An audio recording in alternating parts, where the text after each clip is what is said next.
Hello friend, welcome back to our channel. आज की इस वीडियो में हम करने वाले हैं अपने एग्जाम बूस्टर का दूसरा सेशन। इसमें करेंगे हम बहुत सारे इम्पोर्टेंट वन लाइनर क्वेश्चन। शुरू करते हैं आज की इस वीडियो को। तो इसमें आपका पहला कथन है कि सद्गुण ही ज्ञान है। तो ये कथन किसका है कि सद्गुण ही ज्ञान है? तो ये यूनानी विचारक सुकरात का कथन है, जिन्होंने कहा था कि सद्गुण ही ज्ञान है। इसके अलावा इनका एक और कथन है कि मैं जानता हूं कि मैं कुछ नहीं जानता। दूसरा है राज्य व्यक्ति का विराट रूप है। तो राज्य व्यक्ति का विराट रूप है। तो ये कथन किसका है? तो ये है प्लेटो का। नेक्स्ट कथन की ओर मूव करते हैं। नेक्स्ट है आपका कि राज्य व्यक्ति से पहले है। तो राज्य व्यक्ति से पहले है। तो ये कथन किसका है? अरस्तु का। अरस्तु कहता है कि तार्किक रूप से व्यक्ति पहले है, लेकिन मनोवैज्ञानिक और मानसिक दृष्टि से आपका क्या है? राज्य पहले है। नेक्स्ट है कानून वस्तुओं की प्रकृति से उत्पन्न होने वाले आवश्यक संबंध है। तो कानून पे कौन फोकस करता है? फ्रेंच फिलोसोफर मॉन्टेस्क्यू, जिन्होंने शक्ति पृथक्करण का सिद्धांत आपका दिया था। और स्पिरिट ऑफ लॉ इनकी बुक है, 1748 में आपकी प्रकाशित हुई थी। और अमेरिका का संविधान इनके विचारों से बहुत ज्यादा प्रभावित है। नेक्स्ट है राज्य इस धरती पे ईश्वर का साक्षात स्वरूप है। तो कौन कहता है कि राज्य इस धरा पे ईश्वर का रूप है, उसका अवतरण है, विश्वात्मा का विचार देते हैं। ये है हीगल, जो कि जर्मनी के एक आदर्शवादी विचारक थे। और इनकी बहुत सारी पुस्तकें हैं, जैसे कि फिनोलॉजी ऑफ स्पिरिट और फिलॉसफी ऑफ राइट करके बहुत सारी बुक है इनकी। तो ये हीगल का कथन है। नेक्स्ट है राज्य का आधार शक्ति नहीं इच्छा है। ये टी.एच. ग्रीन का कथन है। तो टी.एच. ग्रीन आपका राज्य का बेस मानते थे शक्ति को, ना कि आपकी विल को, ना कि इच्छा को। तो नेक्स्ट है दुनिया के मजदूरों एक हो जाओ, तुम्हारे पास इन जंजीरों के सिवा खोने के लिए कुछ भी नहीं है और पाने के लिए संपूर्ण दुनिया है, पूरा संसार है। तो ये कथन था कार्ल मार्क्स का। कम्युनिस्ट मैनिफेस्टो में इन्होंने एक कथन दिया था।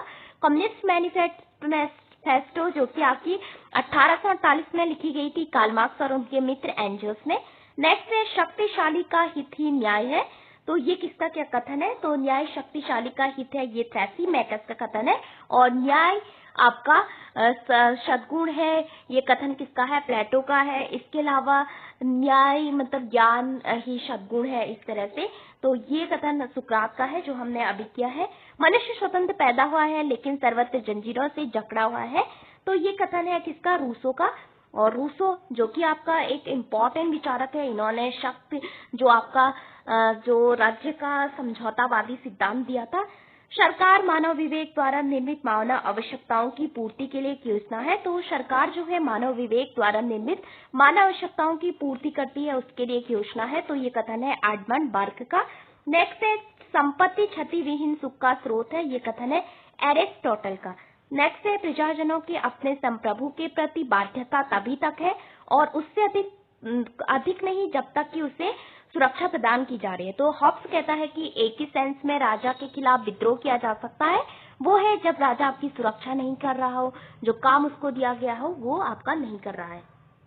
नेक्स्ट है आपका क्रांतियां इतिहास की इंजन है। तो ये कथन है किसका? ये कथन है कार्ल मार्क्स का। नेक्स्ट है पाप ही दासता की जननी है। तो ये ऑगस्टाइन का कथन है। नेक्स्ट है प्लेटो की शिक्षा की योजना के विषय में सही नहीं है। तो प्लेटो की जो शिक्षा थी वो राज्य के हाथों में थी, ना कि निजी हाथों में। नेक्स्ट थी है आपका अरस्तु के अनुसार क्रांति का कारण नहीं है। तो अरस्तु ने बहुत सारे क्रांति के कारण बताए हैं, उसमें आपका क्या कारण नहीं है? तो शासक आतंक का सृजन कर दुरस्त खतरे को निकटस्थ में प्रस्तुत करता है। नेक्स्ट है संपत्ति को स्वाभाविक माना है। तो ये किसने माना है संपत्ति को स्वाभाविक? तो वो है एरिस्टोटल ने संपत्ति को आपका स्वाभाविक माना है। कॉल पॉपर के अनुसार अरस्तु की पॉलिटी का घटक नहीं है। तो जैव व्यक्तिवाद अरस्तु की पॉलिटी का घटक नहीं है। वह विचारक जिसने राजनीतिक विज्ञान को सर्वोच्च विज्ञान यानी मास्टर साइंस कहा है वो है अरस्तु। प्लेटो के कुछ पाठों को आरोही क्रम में लगाना है। तो सबसे पहले आई थी एपोलॉजी, उसके बाद आपकी आई थी क्रीटो, उसके बाद सिंपोजियम, उसके बाद आपकी रिपब्लिक, उसके बाद स्टेटमेंट और सबसे लास्ट में आई है लॉ। तो ये आपका इसका आंसर है। नेक्स्ट है राज्य का उद्भव जीवन की आवश्यकताओं के लिए हुआ है और अच्छे जीवन के लिए विद्यमान है। तो ये राज्य के बारे में किसका कथन है कि जो राज्य है उसका ओरिजिन जीवन की जो भी नीड है, आपकी लाइफ की जो भी आवश्यकता है उसके लिए हुआ है और अच्छे जीवन के लिए हमेशा बना रहता है, अच्छे जीवन के लिए विद्यमान है, वो है आपका अरस्तु का कथन। यह चिंतन जिसने कहा कि राज्य व्यक्ति का बृहद रूप है, तो राज्य व्यक्ति का बृहद रूप है, ये कहते हैं कौन? प्लेटो। प्लेटो ने मिश्रित संविधान की अवधारणा किसमें दी? तो लॉ तो कि आपका प्रैक्टिकल बेस्ड पे आधारित है इनकी बुक, और अरस्तु से प्रभावित होके इन्होंने ये बुक लिखी थी, और इसको आपका लॉस को प्रथम यथार्थवादी बुक कहा जाता है प्लेटो की। इसके अलावा जो स्टेटमेंट है वहां पे उन्होंने सरकार के वर्गीकरण का सिद्धांत दिया था प्लेटो ने। नेक्स्ट है आनुपातिक समानता का विचार किसने दिया? समानों के साथ समान, असमानों के साथ असमान व्यवहार, वो है अरस्तु। कन्फ्यूशियस द्वारा लिखी गई पुस्तकें हैं जैसे कि बुक ऑफ चेंजेस हो गई, books of summers and winters हो गए, तो ये कन्फ्यूशियस ने आपकी लिखी थी। नेक्स्ट कथन की ओर मूव करते हैं। अरस्तु का जन्म उत्तरी यूनान में स्टैगिरा में हुआ था, तो एक स्थान है जहाँ पे अरस्तु का जन्म हुआ था, स्टैगिरा। दूसरा है राजा अमीनदास थर्ड के नेतृत्व में दरबारी चिकित्सक था, तो उनके अरस्तु के पिता जिनका नाम था निकोमेनियन, तो इनके नाम पे अरस्तु ने एक पुस्तक भी लिखी है जो कि अपने पापा से बहुत प्रभावित थे अरस्तु। तो आपका प्रैक्टिकल जो उनका व्यू था देखने का, वो सारा उनको अपने पापा से ही आपका मिला, क्योंकि वो स्वयं एक चिकित्सक थे। नेक्स्ट है आपका आदमी एक राजनीतिक जानवर है, इसका विचार किसने दिया? तो ये अरस्तु का कथन है कि आदमी एक राजनीतिक जानवर यानी पॉलिटिकल एनिमल है। प्लेटो की पुस्तक रिपब्लिक को शिक्षा पर लिखा गया सर्वश्रेष्ठ ग्रंथ कहा था रूसो ने, और रूसो ने भी आपका एक ग्रंथ लिखा है जो एजुकेशन पे है, उसका नाम है इमाइल, जो कि 1762 में लिखा था। और आपका राजनीतिक अव्यवस्था की प्रकृति और कारणों पर चर्चा करने वाले पहले राजनीतिक विचारक थे, तो वो थे अरस्तु। नेक्स्ट है आत्मा पहल और सक्रिय होने के कारण हमें शिक्षा के माध्यम से उसमें छुपी हुई सर्वोत्तम चीजें प्रदान करती है। तो प्लेटो ने कहा था कि आत्मा में जो भी आध्यात्मिक गुण है उनको जानने का एकमात्र स्रोत है शिक्षा, तो ये प्लेटो का कथन है। प्लेटो के परिवारों का साम्यवाद का सिद्धांत है, वो है आपका न्याय। नेक्स्ट है मनुष्य प्रकृति से एक सामाजिक और राजनीतिक प्राणी है, तो ये कथन है अरस्तु का। मानव प्रकृति की व्याख्या करने के लिए अरस्तु ने एक शब्द का प्रयोग किया जिसका नाम है जून पॉलिटिकॉन, तो ये शब्द का प्रयोग अरस्तु ने क्यों किया? मानव प्रकृति की व्याख्या। प्लेटो की राजनीतिक दर्शन और स्वयं रिपब्लिक का केंद्र है कैलिलो पोलिस, इनका जो आदर्श राज्य का नाम है, और रिपब्लिक का केंद्र भी आपका यही है। नेक्स्ट है वो विचारक जिसमें प्रथम बार द्वंद्वात्मक पद्धति का प्रयोग किया, तो प्रथम बार द्वंद्वात्मक पद्धति का प्रयोग किया था प्लेटो ने, और सुकरात ने भी थी, हीगल ने भी इसका प्रयोग किया है। प्लेटो के दर्शन में संबंधित है धातुओं और धरती से जन्मे हुए लोगों को मिथक कहा है, गुफा का रूपक, विभाजक रेखा का रूपक। तो गोल्ड के जो मैन होते हैं प्लेटो के अनुसार वो दार्शनिक राजा होते हैं, सिल्वर यानी चांदी के जो लोग होते हैं वो आपके सैनिक होते हैं, और जो आपके धातु कॉपर के होते हैं वो आपके होते हैं कौन? जो सर्वहारा वर्ग, मतलब सर्वहारा नहीं, वो जो उत्पादक वर्ग होता है वो। नेक्स्ट है किसी भी विषय का विज्ञान प्रयोजनवादी होना चाहिए, ये कथन किसका है? तो ये कथन है अरस्तु का। फिर आता है प्लेटो द्वारा दिए गए शिक्षा के बारे में कथन है। शिक्षा की विशेषता यह सामाजिक सदाचार सत्य की अनुभूति का एक साधन है। बचपन से लेकर 6 वर्ष की उम्र तक प्रारंभिक शिक्षा होती है, और सार्वजनिक परीक्षा 20 वर्ष की उम्र में होती है पहली, और 30 वर्ष की उम्र में दूसरी चयन परीक्षा होती है। तो 20 वर्ष की उम्र में जो फेल हो गया वो आपका उत्पादक वर्ग में जाएगा, 30 वर्ष में जो फेल हो गया सैनिक वर्ग में जाएगा, और जो पास हो गया वो दार्शनिक राजा बनेगा। 35 साल तक उसको एजुकेशन, 15 साल की प्रैक्टिकल एजुकेशन। फिर आता है सर्वप्रथम शिक्षा सिद्धांतवादी जिसने सरकारों का एक सुव्यवस्थित वर्गीकरण दिया है संख्या के आधार पे, और उनके जो विकृत रूप है उनके आधार पे, वो थे आपके अरस्तु। वह चिंतक जो असमानता का समर्थन करता है, तो अरस्तु ने असमानता का काफी समर्थन किया है। प्लेटो की दार्शनिक शिक्षा में सम्मिलित विषय है अंकगणित, खगोल शास्त्र, संवाद शास्त्र, तो बीज गणित वहां पे नहीं था। अरस्तु के अनुसार शासक के लिए विशिष्ट गुण है तो न्याय। रिपब्लिक नामक ग्रंथ के लेखक है प्लेटो। काल के क्रम में राज्य परिवार या व्यक्ति के बाद आता है, लेकिन प्रकृति के क्रम में उनसे पहले आता है, तो ये कथन किसका है? ये कथन है अरस्तु का। प्लेटो की रिपब्लिक का उपशीर्षक है तो न्याय से संबंधित है। अरस्तु की प्रसिद्ध पुस्तक है पॉलिटिक्स। नेक्स्ट है प्लेटो ने एक आदर्श राज्य की जनसंख्या निश्चित की है, कितनी? 5040। नेक्स्ट है पहले स्वप्नलोकी राजनीतिक विचारक के रूप में जाना जाता है प्लेटो को। नेक्स्ट है नागरिकता की अवधारणा से गुलामों को बाहर रखा है, जो दास होते हैं, गुलाम होते हैं, उनको बाहर रखा है किसने? अरस्तु ने। डी रिपब्लिका के लेखक कौन है? एक पुस्तक है डी रिपब्लिका इसके लेखक है सीसरो और रिपब्लिक के लेखक है प्लेटो। और पॉलिटिक्स पुस्तक को किसने लिखा है? अरस्तु ने लिखा है, जिसमें उन्होंने अपने राजनीतिक विचारों की एक महान कृति माना है रिपब्लिक आपकी पॉलिटिक्स को।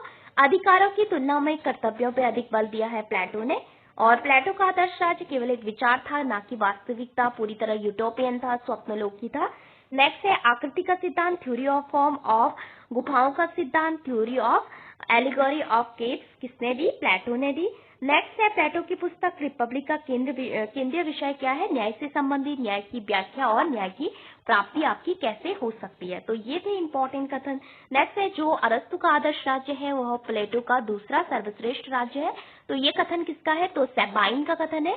पॉलिटी को वरीयता देता है कौन? अरस्तु। रिपब्लिक किस प्रकार की शैली में लिखी गई है? तो डायलॉग डिस्कशन के फॉर्म में लिखी गई है, संवाद शैली में आपकी लिखी गई है।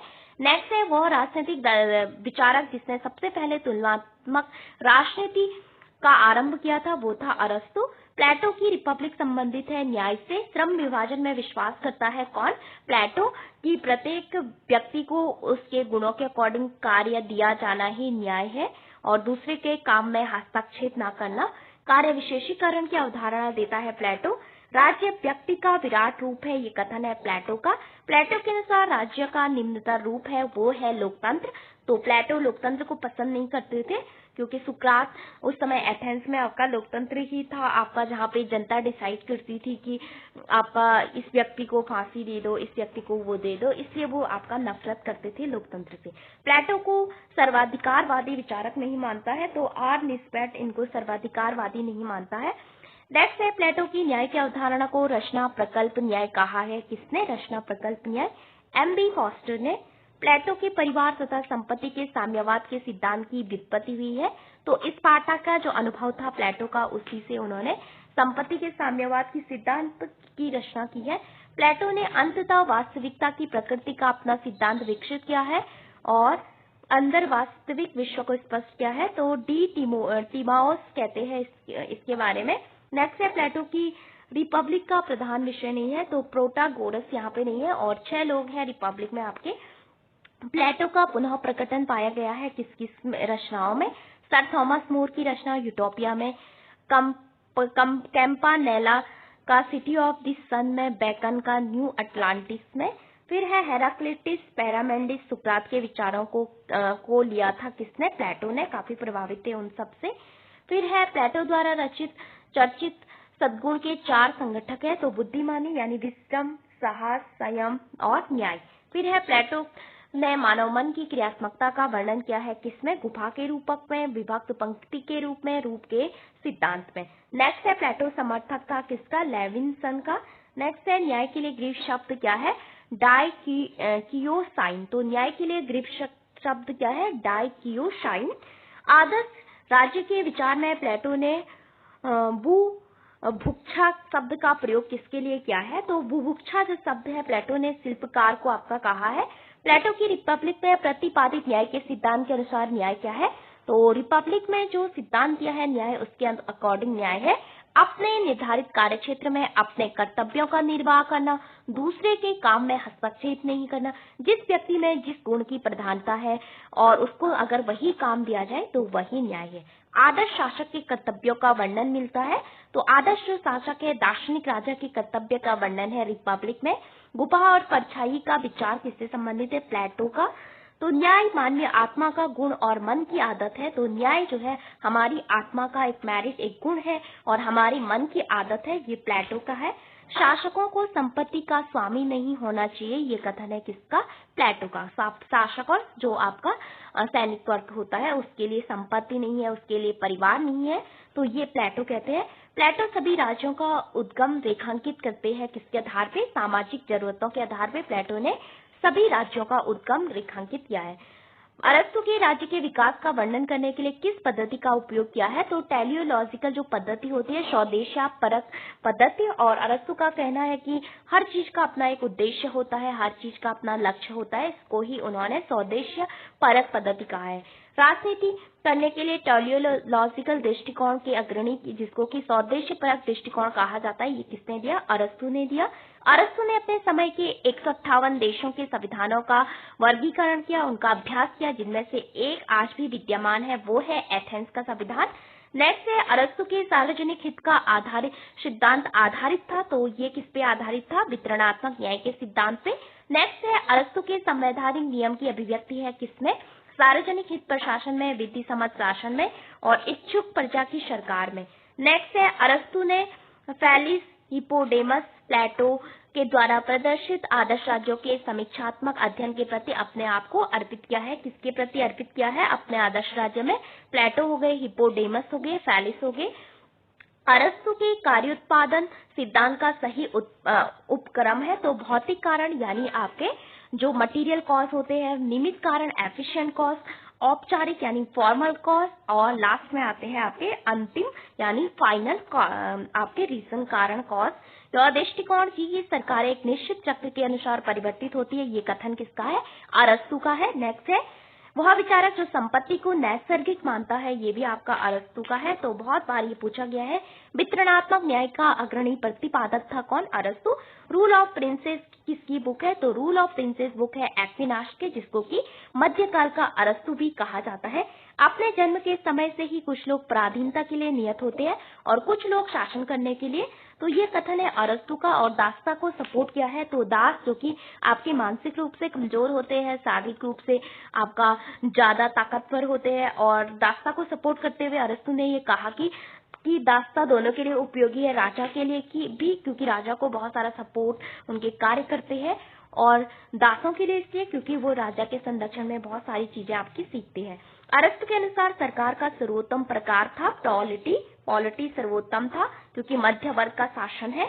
राज्य परिवार और गांवों का समुदाय है जिसका उद्देश्य एक पूर्ण तथा आत्मनिर्भर जीवन की प्राप्ति है। ये कथन किसका है? तो ये कथन है अरस्तु का कि राज्य परिवारों तथा गांवों का समुदाय है जिसका उद्देश्य एक पूर्ण आत्मनिर्भर जीवन की प्राप्ति है। यूनानी विचारकों द्वारा न्याय के किस पहलू पर बल दिया गया है? तो नैतिक पक्ष पे बहुत सारा बल दिया है आपके यूनानी विचारकों ने, जैसे प्लेटो, अरस्तु, इन सब ने। प्राचीन यूनानी राजनीतिक दर्शन का मुख्य विचार क्या था? तो यूनान के लोगों ने जितना भी दर्शन दिया, वहाँ के दार्शनिकों ने, सबका उद्देश्य क्या था? उत्तम जीवन। शासक के नागरिक जीवन का सहभागी बदले में शासित होने वाले के रूप में परिभाषित किया है, तो वो है अरस्तु। सामान्यतः दार्शनिक उपागम का जो समझा जाता है संस्थापक, वो कौन है? प्लेटो और अरस्तु। नेक्स्ट है श्रेष्ठ परिषद नॉक्टू आपका काउंसिल का उद्देश्य किसका है? तो ये आपका दलोस में है। आपका ये सब आपका इसके बारे में आप देख सकते हैं। नेक्स्ट है आपका अरस्तु, इसलिए एथेंस के कालजिस भाग गया था एथेंस वासी, क्योंकि एथेंस वासी दर्शन के विरुद्ध दूसरा अपराध ना कर सके, तो ये अरस्तु का कथन है। तो अरस्तु ने कहा था मैं इसलिए जा रहा हूँ क्योंकि एथेंस वासी ने पहला अपराध सुकरात को जहर दिया था, तो वो मेरे विरुद्ध भी ना हो पाए। जब सिकंदर की मृत्यु हो जाती है तो एथेंस के जो लोग थे, सिकंदर के जो गुरु थे, उसका भी विरोध करते हैं, तो इस कारण से उन्होंने ये कथन आपका कहा था। प्लेटो के अनुसार सही कथन है विचार तत्व होते हैं, विचार सभी चीजों के सार होते हैं, विचार सार्वभौमिक होते हैं। तो प्लेटो ने आइडिया को ही सबसे इम्पोर्टेंट मानना है कि मनुष्य मर सकता है लेकिन विचार हमेशा आपके जिंदा रहते हैं। अरस्तु का नया सामान्य राजनीति विज्ञान न केवल अनुभवजन्य और वर्णनात्मक है, बल्कि कुछ मामलों में यह किसी भी नैतिक उद्देश्य से स्वतंत्र भी है, क्योंकि राजनेता को बुरे राज्य के शासन में विशेषज्ञ बनने की आवश्यकता पड़ सकती है। तो सेबाइन का कथन है। नेक्स्ट है सेबाइन के अनुसार प्लेटो द्वारा प्रतिपादित न्याय सार्वजनिक और व्यक्तिगत दोनों ही सद्गुण है। राज्य और उसके सदस्यों का सर्वोत्तम कल्याण परिलक्षित करता है। ये कथन है किसका? सेबाइन का। नेक्स्ट है वह विद्वान जो प्लेटो को मुक्त समाज का शत्रु मानता है, कार्ल पॉपर। तो इन्होंने एक पुस्तक भी लिखी है ओपन सोसाइटी करके, तो वहां पे आपके प्लेटो हो गए, कार्ल मार्क्स हो गए, हीगल हो गए, इनको मुक्त समाज का शत्रु इन्होंने कहा है। इसके अलावा अरस्तु के शिक्षण संस्थान का नाम था द लिशियम। निर्धनता अपराध और क्रांति की जननी है, ये कथन है अरस्तु का। राज्य व्यक्ति से पूर्व है, ये अरस्तु का कथन है। प्लेटो को राज्य के आदर्शवादी सिद्धांत का जनक इसलिए कहते हैं क्योंकि उसका सिद्धांत मनुष्य की प्रकृति पर आधारित न होकर क्या करना चाहिए पर आधारित था। इस पे आधारित नहीं था कि क्या है, क्या होना चाहिए पर आधारित था। क्रांति का कारण सदैव असमानता में पाया जाता है, अरस्तु का कथन है। यदि प्लेटो आज जीवित होते तो वे आधुनिक साम्यवादियों में सबसे अधिक साम्यवादी होते। तो ये कथन किसका है? मैक्सी का है, बहुत बार आपका रिपीट हुआ है। नेक्स्ट है प्लेटो का न्याय संबंधी सिद्धांत स्थिर या निष्क्रिय, आत्मानुवादी, अनैतिक, अव्यवहारिक, अमनोवैज्ञानिक है। ये कथन किसका है? सेबाइन का है। रिपब्लिक केवल राजनीति पर लिखी गई पुस्तक मात्र नहीं, वरन शिक्षा पे लिखी गई ऐसी एक उत्कृष्ट रचना है जो इससे पहले कभी नहीं लिखी गई। ये है रूसो का। ये अपने एमाइल नाम के ग्रंथ में ये सब कहते हैं। जब तक दार्शनिक राजा नहीं होंगे, विश्व के राजा दर्शन की भावना से प्रेरित नहीं होंगे, तब तक राज्यों को उनकी बुराई से कभी मुक्ति नहीं मिलेगी। तो ये कथन है प्लेटो का। तो दार्शनिक राजा के बारे में इन्होंने काफी कुछ कहा है प्लेटो ने, क्योंकि दार्शनिक राजा का सिद्धांत इन्होंने दिया था। तो निमित्त कारण क्या होते हैं? जो आपके इसका कारण होता है। गति का कारण क्या है? अंतिम कारण वह उद्देश्य जिसकी ओर गतिविधि लक्षित है। भौतिक कारण पदार्थ जिससे बना है, मटेरियल कॉस्ट। एंड औपचारिक कारण वस्तु का पदार्थ एवं सार। सिंपोजियम प्रेम की तत्व मीमांसा के बारे में बात करते हैं। ये प्लेटो की बुक है। फिलेबस विचारों के सिद्धांत को नीति शास्त्र के क्षेत्र पर लागू करना। तो फिलेबस भी प्लेटो की बुक है। टाइमेयस भी एक प्लेटो की बुक है। भौतिक अस्तित्व के सिद्धांत का क्षेत्र, रिपब्लिक राजनीति का क्षेत्र। तो यहाँ पे आपको दो बुक याद रखनी है, फिलेबस और टाइमेयस। प्लेटो के अनुसार न्याय है एक व्यक्ति, एक कार्य, एक वर्ग और एक कर्तव्य। अरिस्टो द्वारा किया गया संविधानों का वर्णन इस पे आधारित था। कौन शासन करता है, शासन में कौन से लाभान्वित होते हैं, तो शासन कौन करता है और उस शासन से कौन लाभ लेता है। तुलनात्मक पद्धति में अरिस्टो के योगदान के संबंध में क्या सही है? तो तत्कालीन विद्यमान राजनीतिक प्रणालियों का अध्ययन किया था। राजनीति के एक अनुभाविक दृष्टिकोण विज्ञान का विकास किया था। राज्य व्यवस्था पॉलिटी लोकतंत्र के आधुनिक अर्थ में अपेक्षाकृत अधिक स्थायी है तथा क्रांति के लिए कम अवसर प्रदान करती है। ये कथन किसका है? तो ये अरिस्टो का है। नेक्स्ट है अरिस्टो के हिसाब से सर्वोत्तम शासन क्या है? हुकूमत। सर्वोत्तम शासन पॉलिटी इन्होंने बताया है और हुकूमत करना भी इनके अनुसार सर्वोत्तम है। छत्तीसगढ़ असिस्टेंट प्रोफेसर में एक क्वेश्चन पूछा था। नेक्स्ट है ग्रीक नगर राज्यों के नागरिक को माना जाता है, तो ये मजिस्ट्रेट। नेक्स्ट है राज्य केवल समुदायों का समुदाय नहीं बल्कि एक सर्वोच्च समुदाय है। ये कथन है अरिस्टो का। नेक्स्ट है आपका संविधान राज्य के कार्य और नागरिकों के अधिकार निश्चित करता है। ये कथन है आपका किसका? अरिस्टो का। जॉन लॉक ने 3 प्रकार के अधिकार बताए थे आपके प्राकृतिक अधिकार में, वो कौन कौन से हैं? जीवन, स्वतंत्रता, संपत्ति का अधिकार।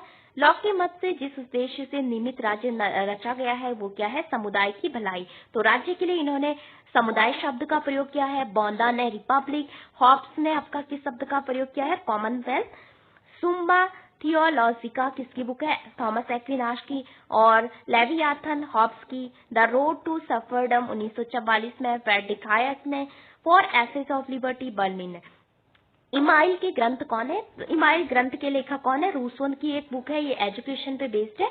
नेक्स्ट है विश्वास आधारित न्यास यानी फिड्यूसरी ट्रस्ट की अवधारणा किससे संबंधित है? तो ये लॉक से संबंधित है। जीवन एक शक्ति के बाद दूसरी शक्ति पाते रहने की सतत एवं बेचैन इच्छा है जिसका अंत मृत्यु के साथ ही होता है। ये हॉब्स का कथन है। फिर है हॉब्स के सामाजिक समझौते में संप्रभु था, समझौते से ऊपर था। संप्रभु समझौते का अंग नहीं बल्कि उसका परिणाम था। कला और विज्ञान के विकास ने मानव को भ्रष्ट किया है। ये कथन किसका है? रूसो का है। एक उदारवादी राजनीतिक दर्शन के जनक कौन है? तो उदारवाद के जनक आपके जॉन लॉक है। हॉब्स की प्राकृतिक दशा दैत्य मनुष्य कभी भी नहीं हो सकता। ये कथन किसने लिखा? तो ये हॉब्स की जो निराशावादी प्रकृति थी मानव स्वभाव पे, उसके बारे में कौन कहता है? स्पिनोजा ने ये कहा है। और वह विचारक जिसके अनुसार प्राकृतिक अवस्था में मनुष्य बुद्धि तथा तर्क वितर्क के बजाय भावनाओं से संचालित होता था, नोबेल सिवे जिसको कहा जाता था, वो था आपका रूसो। तो रूसो कहता है कि जो मनुष्य विचार करता है वो सबसे दुराचारी पशु है। मनुष्य को स्वतंत्र होने के लिए बाध्य किया जा सकता है। ये कथन किसका है? रूसो का। कि मनुष्य हमेशा सर्वत्र जंजीरों से जकड़ा रहता है और उसे स्वतंत्रता होने के लिए बाध्य किया जा सकता है। रूसो का। हॉब्स के अनुसार प्राकृतिक अवस्था थी पूर्व राजनीतिक और पूर्व सामाजिक दोनों, और लॉक के अनुसार केवल पूर्व राजनीतिक। हॉब्स के बारे में किसने लिखा कि हॉब्स का सामाजिक समझौता प्रजाजनों के बीच होता है? तो एवेस्टीन का कथन है। प्राकृतिक अवस्था शांति, सद्भावना, पारस्परिक सहयोग, सुरक्षा की अवस्था थी। ये लॉक का है। बहुत चिंतक जिसने द आर्ट ऑफ वॉर लिखी, मैकियावेली ने लिखी। व्यक्ति अपने पिता की मृत्यु को भूल सकता है लेकिन अपने पैतृक संपत्ति को कभी नहीं भूल सकता है। ये कथन किसका है? मैकियावेली का कथन है। तो इन्होंने अपने राजा को सलाह दी थी कि अपने जो प्रिंस है कभी भी प्रजा से उनकी संपत्ति मत छीनना, क्योंकि प्रजा सब कुछ सह सकती है लेकिन अपनी संपत्ति का लॉस कभी नहीं सह सकती है। नेक्स्ट है स्वतंत्रता को कानूनों की चुप्पी के रूप में किसने बोला है? तो ये कथन है थॉमस हॉब्स का। नेक्स्ट है पुस्तक रीजनेबलनेस ऑफ क्रिश्चियनिटी किसकी रचना है? तो पुस्तक जो रीजनेबलनेस ऑफ क्रिश्चियनिटी ये लॉक ने लिखी है और 1695 में उन्होंने ये पुस्तक लिखी है। पुरुषों में असमानता की उत्पत्ति क्या है? क्या यह प्रकृति कानून द्वारा अधिकृत है? यह निबंध किसका है? तो जीन जैक्स रूसो का है। मानव के विचार अभिव्यक्ति की स्वतंत्रता पर प्रतिबंध लगाना वर्तमान और भविष्य की नस्लों को लूटने के समान है। ये कथन किसका है? तो जेएस मिल का कथन है। इन्होंने आपका आत्मपरक और अन्य परक आपकी स्वतंत्रता दी है। रूसो द्वारा किए गए सरकार के वर्गीकरण में शामिल नहीं था, धनिक तंत्र यहाँ पे शामिल नहीं। तो ये सारे आपके रिपीटेड कथन है क्योंकि वो बहुत सारे एग्जामिनेशन में रिपीट हुए हैं। तो जितने भी आपके हैं उन सभी के कथन है ये। वह मध्ययुगीन विचारक जिसने अरस्तु के मूल विचारकों को अपनाया है वो है आपका एक्विनास। इनको आपका मध्ययुग का अरस्तु भी कहा जाता है। प्राकृतिक अवस्था में मनुष्य का जीवन विकृत विपन्न पास्तिक था। ये है किसका? हॉब्स का। लोगों की सामान्य इच्छा में संप्रभुता को स्थापित किया है किसने? रूसो ने। नेक्स्ट है वह राजनीतिक दार्शनिक जिसने संविदावादी के रूप में वर्गीकृत नहीं किया जाता है वो है मैकियावेली। तो यहाँ पे अन्य कथन भी थे।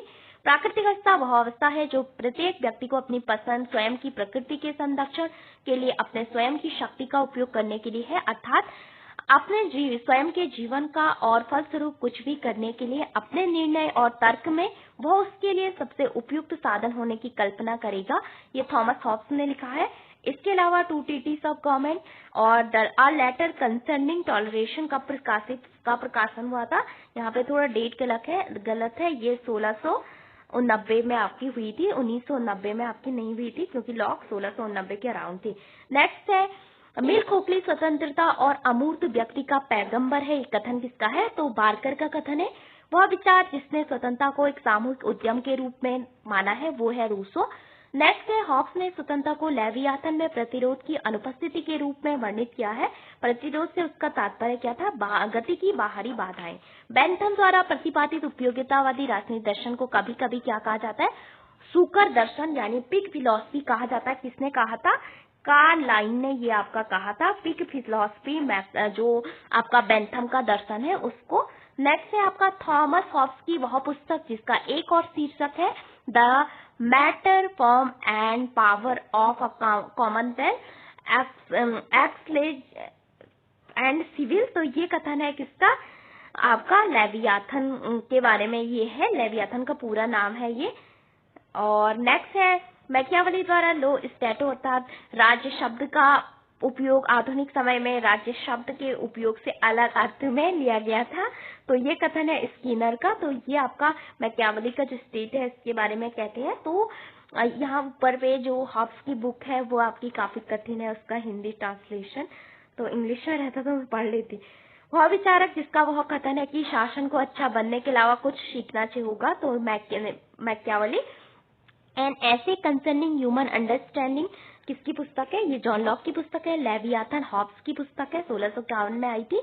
Discourse on the first text book of, तो डिस्कोर्स जो कि आपका रिपब्लिक का आइडिया देते हैं मैकियावेली जिस बुक में, और ये मैकियावेली की बुक है। पॉलिटिक्स अरस्तु की है। थॉमस हॉब्स कानूनों की चुप्पी, इशाई बर्लिन जबरदस्ती का अभाव, रॉबर्ट नॉजिक स्वामित्व का प्राकृतिक अधिकार, मिल्टन फ्रीडमैन राज्य समाज और उसके साथियों द्वारा किसी भी व्यक्ति पर जबरदस्ती का अभाव।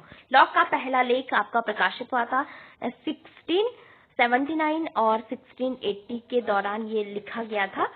फिर आता है जे रूसो का सही कथन है व्यक्ति स्वार्थपरता की तुलना में सामान्य इच्छा अधिक श्रेष्ठ है। तो यहाँ पे लॉक ने इससे पहले भी बहुत सारी पुस्तक आपकी लिखी है, तो यहाँ पे ये बिल्कुल सही नहीं है। सामाजिक समझौता सिद्धांत प्राकृतिक अवस्था का मतलब आशय क्या था? राज्य के निर्माण के पूर्व की अवस्थाएं। थॉमस हॉब्स ने प्राकृतिक विज्ञान के सिद्धांत से प्राप्त अभिधारणा के आधार पर निर्माण किया था अपने राजनीतिक दर्शन का। नेक्स्ट है प्राकृतिक अवस्था वाले मनुष्य को आदर्श बर्बर नोबेल सीबेस किसने कहा था? रूसो ने।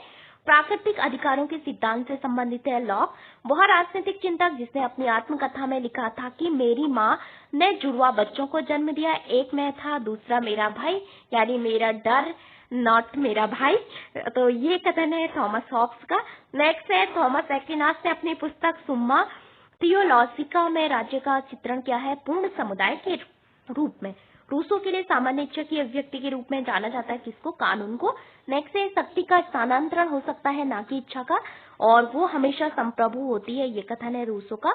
उन कानूनों का पालन करना जिन्हें हम स्वयं अपने लिए बनाते हैं, ये कथन किसका है? स्वतंत्रता से संबंधित है, रूसो का है। आत्मरक्षा के अधिकार को व्यक्ति का प्राकृतिक अधिकार कौन मानता है? ये मानते हैं हॉब्स। नेक्स्ट है प्राकृतिक और परंपरागत असमानता के बीच विभेद किया है रूसो ने। नेक्स्ट है व्यक्ति का जीवन एकाकी, क्षुद्र, घिनौना, पशुवत और अल्प था, ये हॉब्स का है। अरस्तु की उपेक्षा करने वाला पहला आधुनिक विचारक भी हॉब्स था। नेक्स्ट है सामाजिक संविदा सभी सिद्धांतकारों के संदर्भ में सही है, तो सामाजिक सहमति के आधार पर लोकसत्ता का निर्माण यहाँ पे हुआ है।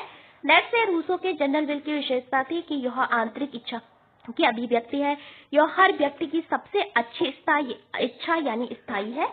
लॉक के समझौता सिद्धांत में पहला समझौता हुआ है लोगों में आपस में, दूसरा हुआ है लोगों और आपके जो सरकार है उसके बीच। तीसरा लॉक के सामाजिक समझौता में पहला समझौता लोगों में आपस में। हॉब्स के चिंतन में जो तत्व प्राकृतिक अवस्था में मनुष्य को समझौता के लिए प्रेरित करता था वो था अराजकता, क्योंकि जो प्राकृतिक अवस्था थी सबके विरुद्ध युद्ध की अवस्था थी, मत्स्य न्याय का सिद्धांत वहां पे चलता था। मैं अपने ऊपर शासन करने का अपना अधिकार इस व्यक्ति अथवा इस जनसभा को इस शर्त पर सौंपने की स्वीकृति देता हूँ कि तुम भी अपने अधिकार इसको सौंपोगे और इस तरह उसके सभी कार्यों की स्वीकृति दोगे, तो ये कथन है हॉब्स का। रूसो को संप्रभुता सिद्धांत का जनक माना जाता है, किस संप्रभुता का? लोकप्रिय संप्रभुता का। नेक्स्ट है रूसो का संप्रभु शासक हॉब्स का लेवियाथन है जिसका सिर कटा हुआ है, तो ये कथन किसका है? तो वाहन का कथन है कि रूसो का जो संप्रभु शासक है हॉब्स का लेवियाथन है जिसका सिर कटा हुआ है।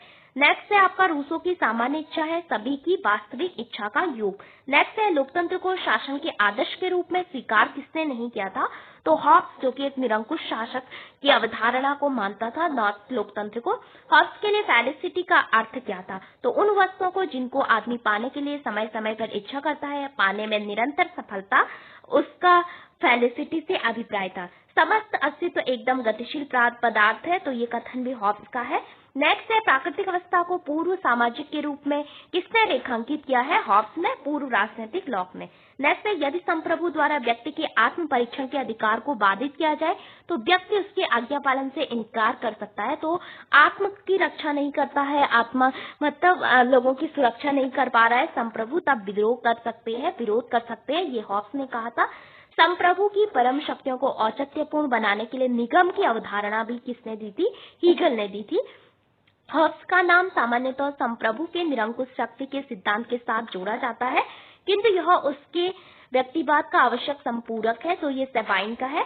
लेवियाथन कामवेल की चापलूसी में लिखा गया यह कथन है, तो ये कालेरेंडन का कथन है। तो इन्होंने आपका बाद में ऑक्सफोर्ड यूनिवर्सिटी में लेवियाथन को जला दिया था, तो इनका बहुत आलोचना की है इन्होंने हॉब्स के लेवियाथन की। नेक्स्ट है हॉब्स के सामाजिक अनुबंध के सिद्धांत का सार तत्व है सभी लोगों का संप्रभु के प्रति पूर्ण समर्पण। नेक्स्ट है सामाजिक समझौता सिद्धांत के 3 प्रतिपादकों हॉब्स, लॉक, रूसो की इस बात पर सहमति थी। तो तीनों एक बात पे आपके सहमत थे, वो थी राजनीतिक शक्ति जनता से प्राप्त होती है। नेक्स्ट है हॉब्स के अनुसार अनुबंध हुआ था प्राकृतिक अवस्था में रहने वाले लोगों के बीच। नेक्स्ट है हॉब्स ने जिस सिद्धांत का खंडन किया है वह है दैवीय अधिकारों का सिद्धांत। नेक्स्ट है रूसो के अनुसार प्राकृतिक अवस्था के प्रारंभिक चरण में मनुष्य का जीवन अत्यंत सादा और सुखी था, किंतु बाद में भ्रष्ट हो गया। कैसे?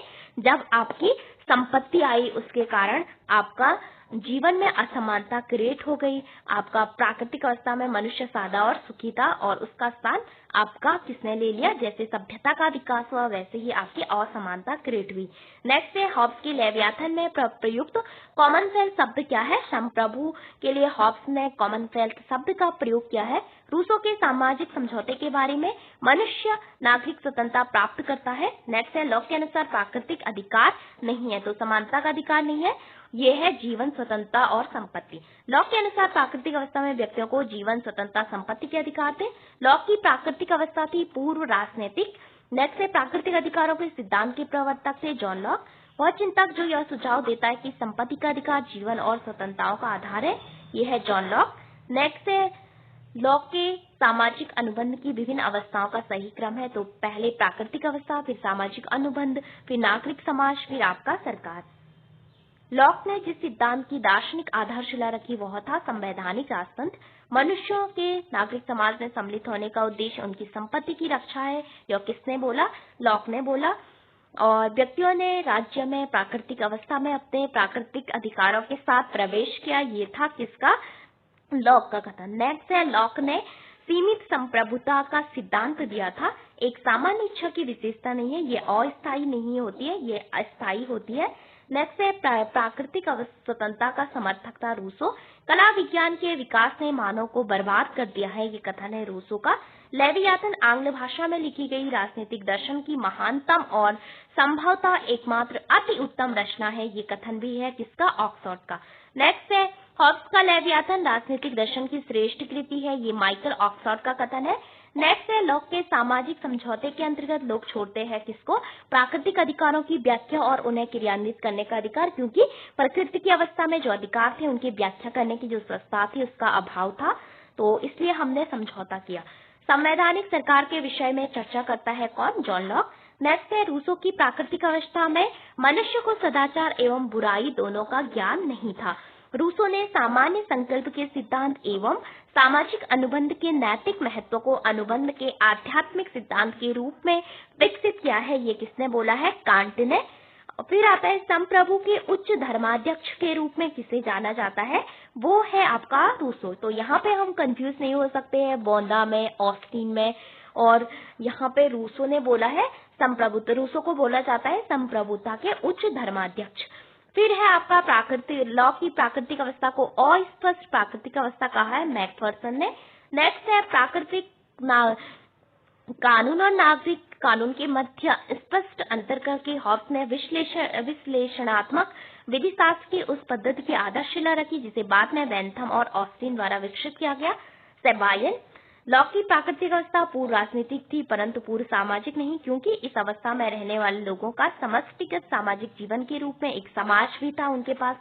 ओके, फिर है सामान्य इच्छा की अवधारणा है गुणात्मक अवधारणा की। नेक्स्ट है आपका वह व्यक्ति जिसने सर्वोत्तम भूमि के एक टुकड़े पर अधिकार करके कहा कि यह मेरा है, वही नागरिक समाज का वास्तविक संस्थापक था। ये कथन किसका है? रूसो का। और यहीं से असमानता आपकी क्रिएट हो गई। वह विचार जिसने मनुष्य को भोला भाला जंगली कहा है, नोवेल सीवेज, वो है आपका रूसो। हॉब्स और रूसो दोनों संप्रभुता को मानते थे। कौन सी संप्रभुता? निरपेक्ष। यदि लेवियाथन इतिहास के मूलभूत सिद्धांत के रूप में निरुपयोगी है तो यह राजनीतिक सिद्धांत के रूप में निष्फल भी है। ये वाहन का कथन है। वह विचारक जिसने अपनी रचनाओं में संप्रभुता शब्द का कभी इस्तेमाल नहीं किया है वो है जॉन लॉक। इन्होंने अपना राज्य के लिए समुदाय का यूज किया है। फिर है रूसो के राज दर्शन में सामान्य इच्छा प्रतिनिधित्व करती है किसकी? समाज हित की, समान चेतना की। संपत्ति के श्रम सिद्धांत का प्रथम प्रस्तुत करता था लॉक। तलवार के बिना प्रसंविता मात्र शब्द है, हॉब्स का कथन है। व्यक्ति को स्वतंत्र होने के लिए बाध्य किया जा सकता है, रूसो का। उचित शक्ति केवल डाकुओं का झुंड बना सकती है, राज्य नहीं, बोंदा का। राज्य का कार्य व्यक्ति में आत्मनिर्भरता की भावना को नष्ट करना है, उसके उत्तरदायित्व को कमजोर करता है और उसके चरित्र को कुंठित करता है। ये कथन किसका है? जेएस मिल का है। हॉब्स प्रथम आधुनिक विचारक था जिसने राज्य को विविध हितों का संबंधकर्ता माना। इसमें वह उपयोगितावादी विचारों का अग्रगामी था। ये कथन है सीएल वाइफर का। टू टीचीज ऑफ सिविल गवर्नमेंट की रचना जॉन लॉक ने के द्वारा की गई। पहली जो ट्रीटिस थी, जो निबंध था, उसका रॉबर्ट फिल्मर की आलोचना से संबंधित था। नागरिकों को अपनी इच्छाओं का दमन करना चाहिए, सार्वजनिक कल्याण की सामूहिक चेतना का विकास करना चाहिए। ये कथन किसने है? रूसो से। राज्य की प्रकृति और उसके कार्यों की उदारवादी अवधारणा को सर्वाधिक सुस्पष्ट रूप से प्रस्तुत कर किया है किसने? जॉन लॉक ने। धर्मनिरपेक्षता का सिद्धांत मैकियावेली, सहमति का सिद्धांत जॉन लॉक, व्यक्तिवादी सिद्धांत हॉब्स, स्वतंत्रता का सिद्धांत Rousseau. The two treatise of civil government किसकी रचना है? जॉन लॉक की रचना है। सामान्य इच्छा रूसो और असीम संप्रभुता हॉब्स। सीमित सरकार, लॉक, नव राजनीतिक विज्ञान, मैकियावली। जिस क्रम में राजनीतिक विचारकों ने अपने सिद्धांतों का प्रतिपादन किया वह सही है। मैकियावली, हॉब्स, रूसो, मिल। नेक्स्ट है अल्पसंख्यक मत की समस्या सुलझाई है जॉन लॉक ने। नेक्स्ट है व्यक्ति प्रकृति के अनुसार एक समान है, समाज ने उन्हें संपत्ति की संस्था के माध्यम से असमान बना दिया, संपत्ति ने, रूसो ने। अति कल्पना के आविष्कार के रूप में प्राकृतिक अधिकारों को दोषी बताया है, किसने, रूसो ने। स्टेट ऑफ नेचर पर लॉक का विचार क्या था, तो पूर्व राजनीतिक था। सामान्य इच्छा, वास्तविक इच्छा, यानी जो आपकी वास्तविक या यथार्थ इच्छा होती है। जे रूसो जैकोबियन निरंकुश तंत्र और सीजेरियन तानाशाही का जनक था। उसने कांट और हीगेल के निरपेक्ष सिद्धांतों को अभिप्रेरित किया। ये कथन ड्यूगिट का है। हॉब्स का राजनीतिक सिद्धांत नाममात्र पर आधारित था, तो ये हॉब्स के बारे में है।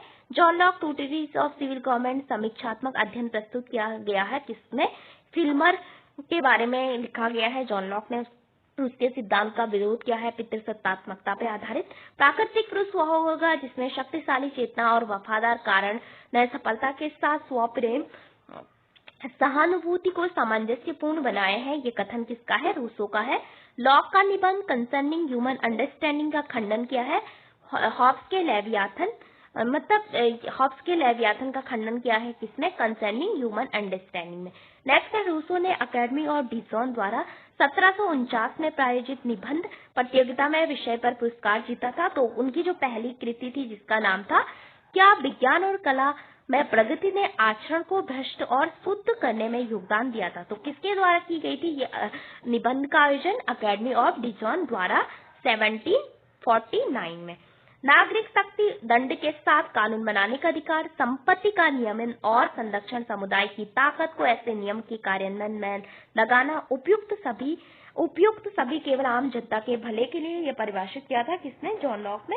नेक्स्ट है विज्ञान निष्क्रिय जिज्ञासा का परिणाम है, दर्शन केवल बौद्धिक सजावट है, शिष्ट जीवन की सुख सुविधाएं चमकीले रंगीले फीते हैं, ये कथन है रूसो का।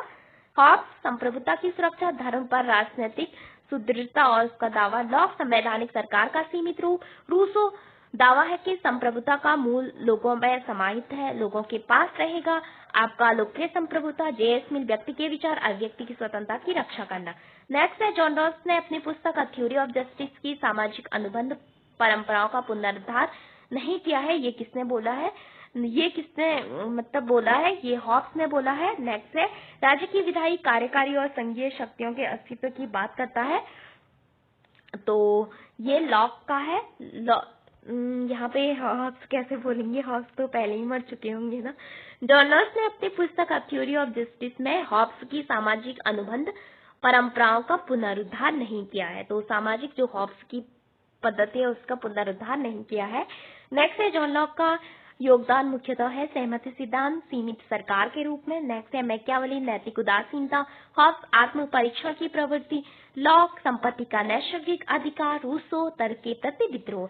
नेक्स्ट है रूसो के पश्चात वह दार्शनिक जिसने सामाजिक संविदा की अवधारणा को एक दार्शनिक उपकरण के रूप में प्रयोग किया है, वो है जॉन रॉस। नेक्स्ट है प्राकृतिक अवस्था में व्यक्ति का जीवन एक भद्र बर्बर था, ये कथन है रूसो का। जॉन लॉक के राजनीतिक दर्शन का सही क्रम है, पहले प्राकृतिक अधिकार, फिर प्राकृतिक अवस्था। प्राकृतिक अधिकार तो आपके जन्मजात हुई, फिर प्राकृतिक अवस्था में आए हम, फिर अनुबंध किया, फिर नागरिक समाज बना, फिर सरकार बनी। सही पूर्णता पे 4 पत्र लिखे, टॉलरेशन पे 4 ऐसे करके, ये लॉक ने लिखे, 1 ऐसे, 2nd ऐसे, 3rd ऐसे, ऐसे करके। हॉब्स के अनुसार प्रजा को संप्रभु के विरोध प्रतिरोध का अधिकार है, विरुद्ध प्रतिरोध विरोध करने का अधिकार है, प्रजा के जीवन को सुरक्षित नहीं रख पाता है और उनके जीवन को भयाक्रांत बनाता है। प्राकृतिक अवस्था की स्वतंत्रता को नागरिक की स्वतंत्रता से बदलना संभव है, ये कथन किसका है, रूसो का। मनुष्य स्वतंत्र रह सकते हैं यदि वे स्वयं द्वारा बनाए गए नियमों के अनुसार रहे, तो ये रूसो का कथन है। लॉक ने अपनी प्राकृतिक अधिकारों की अवधारणाओं में सम्मिलित किया है जीवन का अधिकार, स्वतंत्रता और संपत्ति। थॉमस हॉब्स द्वारा राजनीतिक दर्शन आधारित है मनोविज्ञान और भौतिक विज्ञान पे। आत्मरक्षा को मनुष्य के एक बुनियादी अधिकार घोषित किया है, किसने, हॉब्स ने। लॉक के अनुसार प्राकृतिक अवस्था में मनुष्य को प्राप्त था केवल प्राकृतिक अधिकार। और लेवियाथन पुस्तक लिखी गई है 1651 में। नेक्स्ट है सामाजिक समझौते के सिद्धांत के अनुसार संप्रभु राज्य की अवधारणा को संयुक्त किया है, किसने, हॉब्स ने। मनुष्य स्वतंत्र जन्म लेता है फिर भी बेड़ियों में जकड़ा है, रूसो का। वास्तविक कानून का आदेश है जिसे दूसरों को आदेश देने का अधिकार प्राप्त है। तो ये हॉब्स का रूसो की सामान्य इच्छा का मतलब है उत्कृष्ट सार्वभौमिक इच्छा, जिसे किसी एक व्यक्ति की भी हो सकती है, जिसका उद्देश्य समुदाय का सामान्य हित हो। बहुत सिद्धांतवादी जिसने कहा कि मैं समस्त मानव जाति की एक सामान्य प्रवृत्ति, एक के बाद दूसरी शक्ति प्राप्त करने की शाश्वत और अनवरत अभिलाषा को प्रस्तुत करता हूं, जो केवल मृत्यु के साथ ही समाप्त होती है। तो हॉब्स लॉक ने सामाजिक समझौते के सिद्धांत का उपयोग किया था उदार लोकतांत्रिक राज्य को न्यायसंगत ठहराने के लिए। नेक्स्ट है सामाजिक समझौता की अवधारणा को निरंकुश संप्रभुता के साथ सिद्धांत के साथ जोड़ा है। किसने? हॉब्स ने। निरंकुश संप्रभुता का सर्वाधिक सशक्त समर्थक था हॉब्स। सेवाइन कहता है कि अंग्रेजी भाषा भाषीय जाति ने जितने भी राजनीतिक दार्शनिकों को जन्म दिया उसमें कदाचित हॉब्स महानतम था। तो ये हॉब्स के बारे में है। प्रत्येक व्यक्ति सबके हाथों में अपने को समर्पित करते हुए किसी के भी हाथों में अपने को समर्पित नहीं करता है। रूसो का है। रूसो का संप्रभु। हॉब्स का लेवियाथन जिसका सिर कटा हुआ है, ये वाहन का कथन है। पर्शियन लेटर की रचना किसने की थी? तो मॉन्टेस्क्यू ने। पर्शियन लेटर भी इनकी एक बुक है, 1721 में आई थी। वो पुस्तक जिसमें रूसो ने सामान्य इच्छा की अवधारणा दी है। तो द सोशल कॉन्ट्रैक्ट। नेक्स्ट है संपत्ति को विनियमित करने, उसके संरक्षण के लिए ऐसे कानून लागू करने में समुदाय की शक्ति का उपयोग करने के लिए शक्ति के साथ विधि बनाने का अधिकार, यदि ये सभी सार्वजनिक हित के लिए होता है, नागरिक शक्ति की परिभाषा किसने दी? जॉन लॉक ने। नेक्स्ट है थॉमस हॉब्स के विचारों को उपयोगितावाद के दार्शनिक अतिवाद में शामिल किया गया। किसके विचार को? थॉमस हॉब्स की। राजनीतिक चिंतक अरस्तु के विचारों को पूरी तरह अस्वीकार करता है। कौन? हॉब्स। रूसो को अधिनायकवाद लोकतंत्र बताया है। रूसो को अधिनायकवादी लोकतांत्रिक बताया है किसने? जैकब टेलमॉन ने। हॉब्स के लिए केंद्र बिंदु सत्ता है, ना कि अधिकार। ये कथन किसका है? व्यक्तियों के बीच सहमति जुटाना कठिन है। लोकतंत्र और तानाशाही दोनों का दार्शनिक माना जाता है रूसो। अंग्रेज सोचते हैं कि वो स्वतंत्र है, जबकि वो संसद के सदस्यों के चुनाव के समय ही स्वतंत्र होते हैं। ये कथन किसका है? ये रूसो का है। एक और कथन है, वो है डी लॉल्मे का। वो कहते हैं कि ब्रिटिश संसद केवल एक काम नहीं कर सकती है, वो है स्त्री को पुरुष बनाना, पुरुष को स्त्री बनाना, और सब कुछ कर सकती है। वहाँ पे संप्रभु संसद के लिए डी लॉल्मे ने ये कथन कहा था। De Homine Hobbes, Emile Rousseau, the art of war, Machiavelli, some thoughts concerning education, Locke. Emile शैक्षणिक विचार है रूसो के, 1762 में आई थी। द सोशल कॉन्ट्रैक्ट, ऐसे समाज का निर्माण जो भ्रष्ट न हो। अ डिस्कोर्स ऑन द आर्ट्स, इतिहास की व्याख्या, तो मैकियावेली की पुस्तक है। अ discourse on the origin on inequality, तो ये आपकी रूसो की पुस्तक है जो कि 1755 में आई थी। सामाजिक अन्याय का कारण है, इसको फर्स्ट डिस्कोर्स के नाम से भी जाना जाता है। धन की तुलना महिला से की है मैकियावेली ने। निकोलो मैकियावेली को व्यवहारिक राजनीति के सिद्धांतवादी के तौर पे उल्लेखित किया जाता है, क्योंकि वह मानवीय व्यवहार में आदर्शों को त्यागने, अनुभवजन्य वास्तविकता के अवलोकन की आवश्यकता को समर्थन देता है। राजनीतिक विचारक जिन्होंने पहली बार समकालीन विश्व में राज्य शब्द का उपयोग किया है, मैकियावेली। मैकियावेली को किन किन नामों से जाना जाता है? युकासिसु, प्रथम आधुनिक राजनीतिक विचारक, पुनर्जागरण का प्रतिनिधि। वह राजनीतिक दार्शनिक जिसने सर्वप्रथम राजनीति शास्त्र में राज्य की अवधारणा दी है, आपका मैकियावेली। तो बहुत बार ये क्वेश्चन आपका पूछा गया है, जिस राजनीतिक दर्शन ने सर्वप्रथम राजनीति शास्त्र में राज्य की अवधारणा दी है, मैकियावेली। अरस्तु की उपेक्षा करने वाला पहला विचारक हॉब्स। निकोलो मैकियावेली को व्यवहारिक राजनीति के सिद्धांतवादी के तौर पर उल्लेखित किया है, क्योंकि व्यवहार में आदर्शों को त्यागने, अनुभवजन्य वास्तविकता के अवलोकन की आवश्यकता को समर्थन देता है। मैकियावेली के प्रिंस को महान और एक वास्तविक राजनीतिक प्रतिभाशाली व्यक्ति की सच्ची धारणा की संज्ञा किसने दी थी? हीगल ने। निकोलो मैकियावेली के अनुसार एक शासक में कुछ गुण होने चाहिए, वे पक्ष नहीं थे दया के, तो दया नहीं होनी चाहिए। दया से आपका सब प्रेम से कहते हैं कि इन्होंने कहा कि डर सबसे इम्पोर्टेंट कारण है, मतलब डर से प्रजा को डराया जा सकता है। प्रेम आपका कुछ समय के लिए काम करता है, लेकिन डर आपका हमेशा के लिए काम करता है। मैकियावेली के राजनीतिक सिद्धांत के बारे में इसने प्राचीन रोम को देवत्व प्रदान किया। इसने इतिहास का व्यापक रूप से उपयोग किया ताकि शासन कला सीखी जा सके। नेक्स्ट है, मैकियावेली ने यह सिद्धांत प्रतिपादित किया कि राजनीतिक शासक को गैर नैतिक होना चाहिए। तो दो तरह की नैतिकता बताई, एक शासक के लिए, एक आम जनता के लिए। तो जो शासक है वो नैतिकता को त्याग भी सकता है कभी कभी, क्योंकि राज्य की भलाई के सेंस में। मैकियावेली द्वारा लिखी गई पुस्तक जैसे कि the Prince, the discourse, the art of war. इसके अलावा तर्क, बुद्धिवादी, व्यष्टिवाद के प्रत्याग तथा परित्याग द्वारा संविदा सिद्धांत के मुख्य का रूपांतरण किया है। रूसो ने राज्य संपत्ति को उत्पन्न नहीं करता है अपितु स्वयं उसका निर्माण संपत्ति की रक्षा करने के लिए हुआ है, ये कथन है लॉक का। नेक्स्ट है आत्मरक्षा को व्यक्ति का मूल अधिकार मानता है हॉब्स। तो इससे आगे अगले वीडियो में करेंगे। Thank you for watching this video.